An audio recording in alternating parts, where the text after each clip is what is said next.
Okay, so welcome back to this beginner series on becoming a blind woodturner, and this is really aimed at people of low vision or blindness, complete blindness, who are interested in becoming a woodturner, and it's totally doable.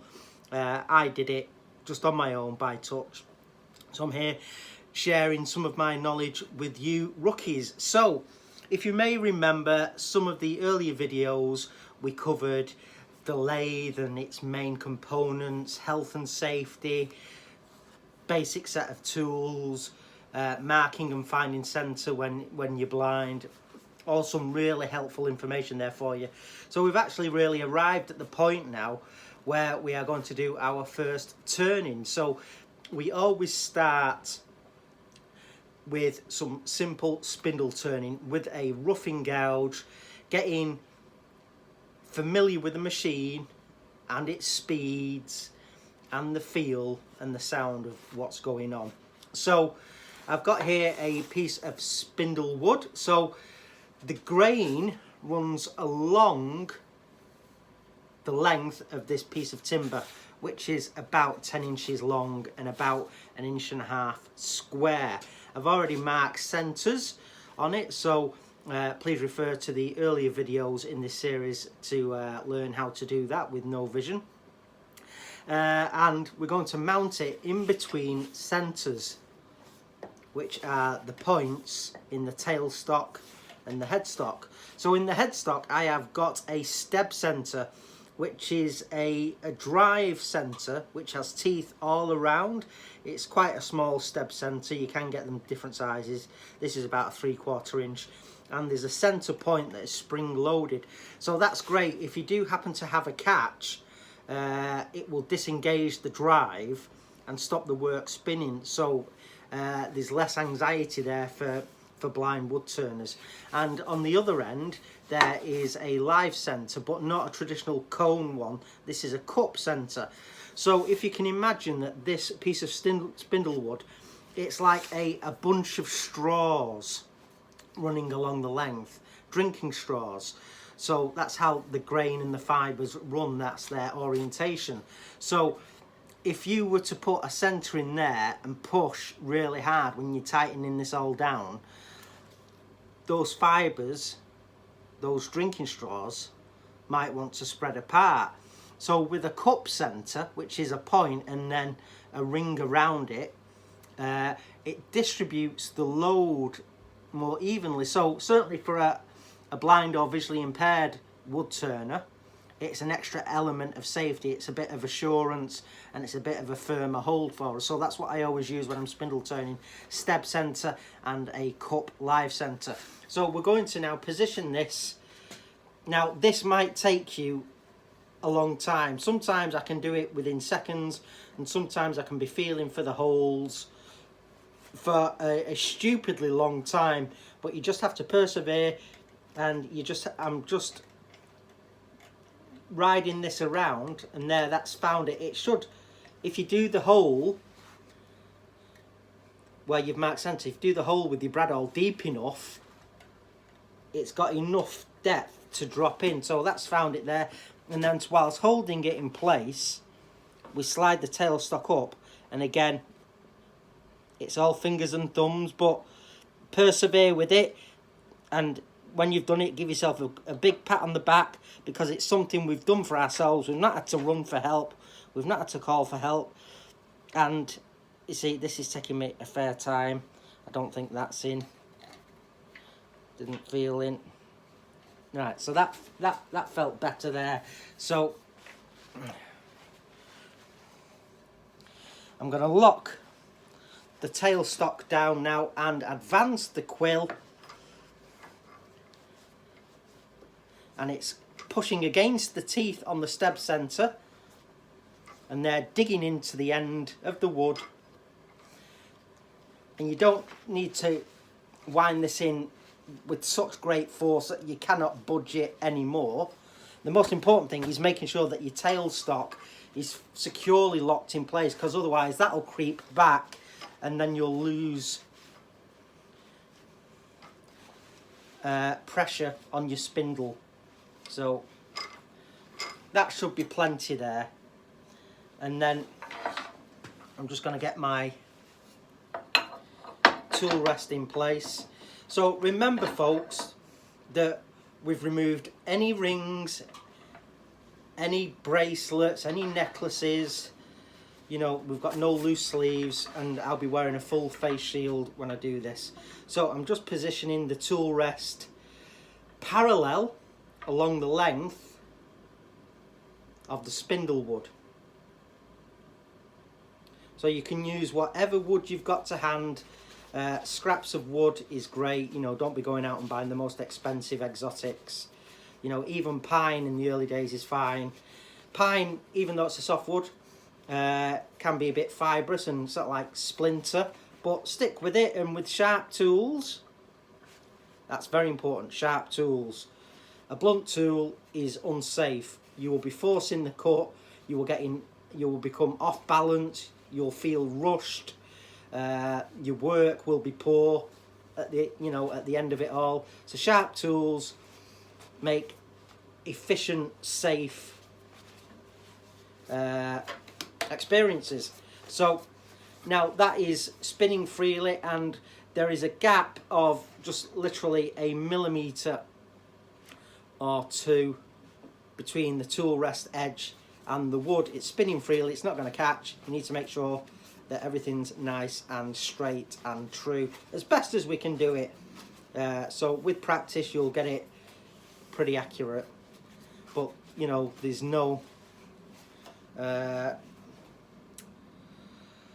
what's the word, there's no way to get around not putting the hours in. That's, you know, it's just, you have to put the hours in. So with practice comes perfect. So just make sure everything again is nice and tight. I've just repositioned a couple of things. So what I'm going to do now is put my face shield on, and then while standing to one side, let's go over this side. I'll just move my bin that's in the way there. So standing to one side, we're going to make sure that we hit the start button, and in this case gently start increasing the speed. Just put my face shield down. So what we're listening for are some knocks or sounds or vibrations through the lathe. I've got my hand on the lathe, so sounds and vibrations that might alert us to something being a bit skew with, i.e. the spindle's not on correctly, it's not tight enough, and we're gently dialing up the speed. So even though I can't read the RPM meter on this, we need to turn relatively fast, and again that will make a safer, more efficient cut. Turn as fast as it is safe to do so. So now that I know that that's at a good speed, I have here our friend the roughing gouge. It's nice and sharp. Remember, sharp tools are a must, otherwise you're just going to be nibbling away at stuff for a long time. So what we need to do is just, I'm going to reposition the camera. I'm not going to turn it off. I'm just going to reposition the camera.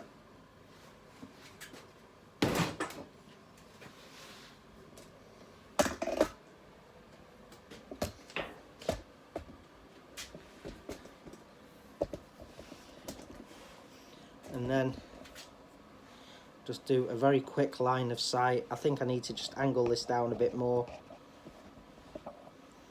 So I'm just imagining I've got me a bit of string. So that should be in frame there, folks, after doing this a gazillion times. Right, so we've got the tool rest here, nice and parallel to the work.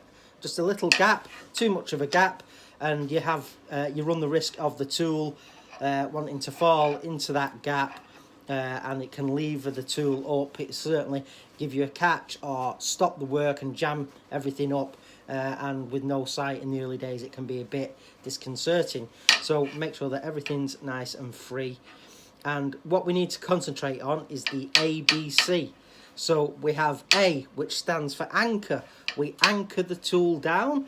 I like to keep my index finger, well, every finger apart from my thumb, underneath the gouge, with the index finger running along a little channel that goes below the top edge, the top face of the tool rest. So you should be able to have that. Some tool rests are cylindrical along the top. You can still run your finger along. It's going to help act as a bit of a depth gauge and just help secure everything in and keep you nice and straight. All the other fingers are well out of the way. Everything's out of the way. The thumb on the top, even though it is on the top, it is well back of the cutting tip and the work. So that's really important. So we anchor the tool down. So we're not pressing down with every ounce of strength we've got. Just a nice firm grip on the tool handle. The tool handle's down towards my waist and locked into my body. My feet are shoulder width apart, with my right foot just pointing a bit forward towards the machine. So we're there, and then I just like to spin the machine up by hand, make sure I am not touching the work. So now we've got that, we're anchored. We can bring the lathe up to speed, let it come up to speed, and whilst the handle is still down, we're just gently pushing the tool forward. And we've got that little ticking sound there, albeit a very fast ticking sound. So we're rubbing the bevel, we've got bevel contact. So of the ABCs, B is for bevel. So we're anchored down and we're riding the bevel, and then as we lift the handle, the sound will change. And nice and gentle, we are at the letter C for cut. So we can just move back a little bit, anchor, bevel, raise the handle, cut. Let's do it again. Anchor, bevel, cut. So let's just stop that now after them couple of little cuts. We won't have done much, but we have started to nibble the corners off, because what we are going to do is get this into round. We're going to get this into a cylinder. So it's not scary. It might be your first few goes at it, but following those few simple steps, you shall remain safe and calm, and just whenever you want to stop, just stop and evaluate what's going on. So we like to turn moving downhill. So as the diameter of the spindle diminishes where we've been cutting, that starts to slope down. So we like to rough out always cutting downwards. If you start trying to cut uphill, you can sort of like, it'll skip along and the tool will race to the left, and that can be a bit disconcerting as well. So now that we've got that little inch portion there nibbled, we can just move about an inch to the left of that. Again, make sure we're not in contact. The tool is anchored on the tool rest, handles down into my waist. We've moved our body along 6 inches. Let the lathe come up to speed. We're anchored. We present the tool very gently. We've got bevel contact. We lift the handle. Now we're cutting. And go all the way along. And when you get to the end, make sure you've given your tool rest a couple of inches of overhang, because you don't want to just fall off the end of the tool rest. You can have a catch. So we give ourselves extra, and as soon as that sound stops, so we know we've gone past the end point of the spindle, we lift the tool up nice and slowly. Because if the tool rest was too far to the left, i.e. in line with the end of the work, you'll be turning, and as the sound stops, you'll fall off the tool rest. and then you can fall and move forward, and you can have a catch, and you know it can be quite scary in the early days. So we give the tool rest a good 1.5 to 2 inches overhang to the right or to the left, whichever way you're cutting. Works exactly the same way if you're going to the left. So as the sound stops, let's just let you hear that again. So A, B, we're cutting to the right. The sound has stopped, but I've still got support under the gouge, and I can just lift the tool away carefully, hit the stop button and have a feel. So you need to do this all the way along, and you keep doing it over and over and over again until you end up with a cylinder. And like I did in the early days, and this is what I would recommend, don't rush anything, let's do the job properly. When you've got it down to a cylinder, and we're not after perfection, it can be, you know, a tapered cylinder. We're trying to get it as straight as we can, but in the early days, just knock all the corners off, get it as round as you can, and carry on. Keep practicing, and then when that piece of wood's got that thin that you don't want to work anymore, get another piece, find centre, put it between centres, off you go again, and keep doing that. Repetition, repetition. We need to get familiar with the sounds, we need to get familiar with the vibrations, and you need to start getting the muscle memory working for us now, which it will do. Nature is an amazing thing, and the body will adapt. So let's just do some more here.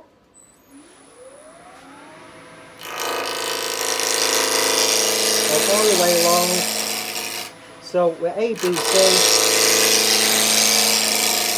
And with lots of practice and becoming familiar with your setup,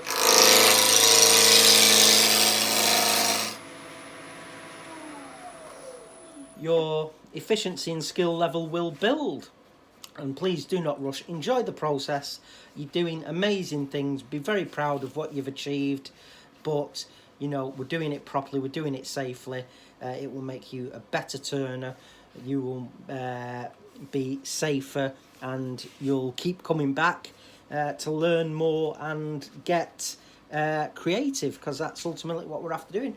You know, creative, expressive art forms. You know, if you're going to make craft items, you know, this is the ultimate goal. Or even if you want to, you know, repair that broken chair leg, you know, or table leg. Just one last cut. We'll start from the left. So let's say we're starting from left to the right. I was just a bit too close to the wood there, and that's what happens when you don't check your clearance. So again, that was me just getting a bit complacent. So got our A, getting the bevel contact, raise the handle, and now we're cutting.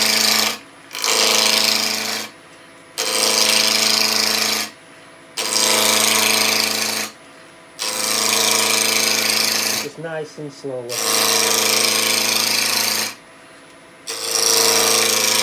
Keep working our way along. And always remember after a few passes to stop and have a feel and check your progress. So there you go, folks. I hope that's been really helpful to you. Have lots of fun. Practice as often as you get chance. That's the only way we're going to progress. But yeah, give it a go. You can do it. Just remember that. And I'll be back with another video very soon in this series. So keep on turning, everybody.